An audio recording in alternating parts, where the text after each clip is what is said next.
Hello? Oh, hey. You answered? Who answers on their birthday?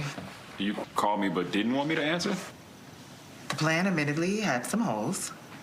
Yeah. You sound great. Not that you shouldn't sound great. You should sound how you sound. Louis Armstrong is the only person who shouldn't sound how they sound. What a wonderful world. That's pretty good. I didn't even practice. Oh, this just gives me all the nostalgia. feels. Oh, my goodness.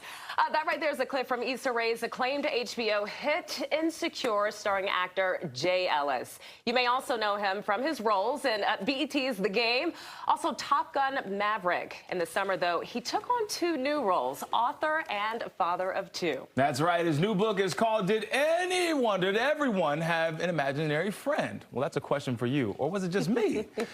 Well, his new baby is a little boy named Noah, and this morning, Jay joins us live in the studio to talk all about his new book and his tour, Fatherhood and more. Good morning to you, Jay. Good to see you, brother. Thank you for having me. Good morning. First of all, congratulations. Thank you. Baby Noah just came a few weeks ago. How you feeling? 20 days old. It's crazy. You know, I never thought I'd be a father of 2. I don't even know if I really ever thought about being a father, but now a father of 2 is crazy, and then having a little boy, and like after writing this book and reflecting back on my childhood and now having a little boy, and I'm like, oh, now I got to raise him not to do all the crazy stuff that I did.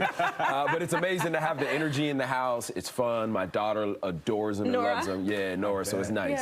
Yeah. Let me ask you, did we need an extra seat for your imaginary friend? Is Mikey still around, or nah. We're good? No, he's standing. Oh, he's hanging out. He's standing. Yeah. Okay. No, you know, it's funny. People ask me this question, and I say that, like, I believe our childhood imagination, which is what led me to Mikey, like, obviously that changes over time, and that becomes, to me, a form of self-talk and subconscious. And so I believe in some ways that imaginative spark is still there. It just manifests itself in different ways now. I love that. Listen, I don't think it's too far-fetched that you had imaginary friends. Some of the smartest kids I know have always had imaginary friends. You're one of them.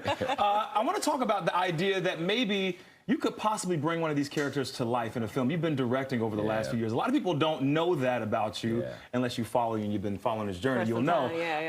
But can you tell me a little bit about how you've been able to incorporate maybe some of these imaginary figures into your directing? Maybe are there some roles that you have reimagined? Yeah, it's interesting. I talk about this in the book. There's a chapter called Act a Fool with It. And I talk about how when I was in 3rd grade, we had moved to a new school in Austin, Texas, where most of the kids spoke Spanish. Like 80-something% of the kids spoke Spanish as a first language. And since I was going to go to this new school, I decided that I wanted to take on the persona of Ramon, a Latin lover. Ramon. My middle name is Ramon. So we don't know where it comes from, but my middle name is Ramon. So I was like, okay, this is what I'm gonna do. And so I tried to learn Spanish, and I got there, and obviously I couldn't speak Spanish. I got completely decimated. The kids made fun of me. But going through the process of writing this book, what I ultimately learned is, like, I was performing characters and personas when I was a kid. And, like, then fast forward, I go full circle and I become an actor, and, like, that's what I get to do for a living. So it's fun to just kind of, like, really try to suspend disbelief and just imagine what could be, right? Especially when you get a script. Just imagine what could be. Yeah. All of this started, you and your mom were going through some photos, and she was telling you stories about your childhood.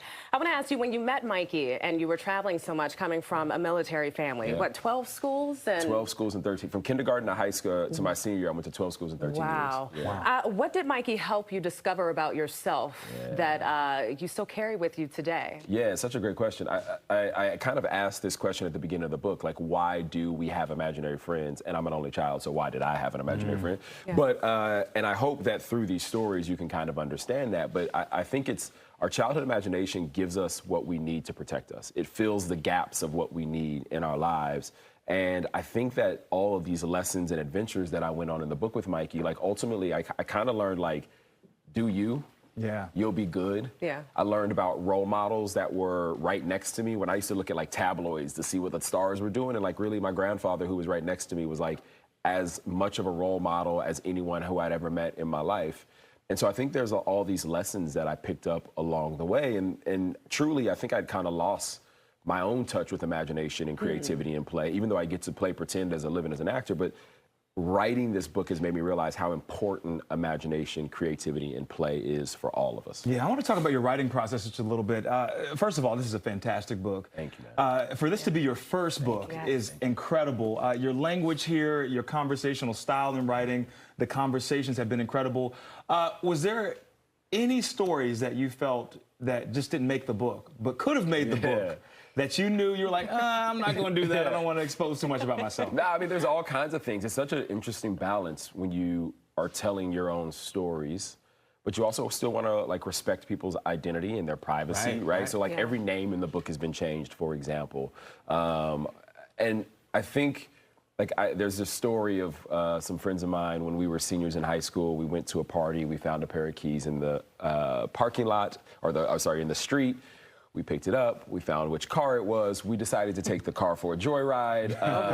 When we got back, it was actually in an apartment complex, and when we got back, there were cops literally all over. Wow. Yeah, and so like that story ended up not making it. But what I realized as I was writing the book is like that story really didn't. What I try to do in the book, rather, is capture imagination and creativity and play and how we have it abundantly when we're young.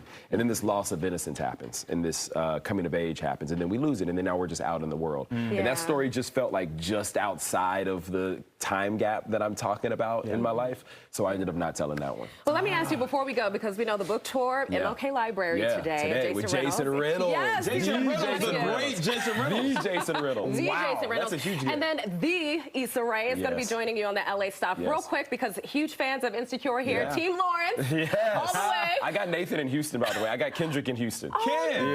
A nice Insecure reunion. Real quick, how are you guys? Are you all still close? Yeah, it's a fun group. Like all the dudes were on a text chain together called Mensecure. Literally, it's no joke. Like we text every single day. There's always a text in that chain. It's absolutely amazing. And then I'm on a text with the ladies, and we're all on individual texts, but it is a very, very tight group. It is truly a family. I love it. You are fantastic. We're so proud of you. We cannot wait to see your star rise even bigger. Thank you for stopping by. Yeah, thanks for having me. Thank you so much. Jay Ellis, ladies and gentlemen, you saw him here. Look, you got a whole crowd here. Literally. Wanting to see you. All right.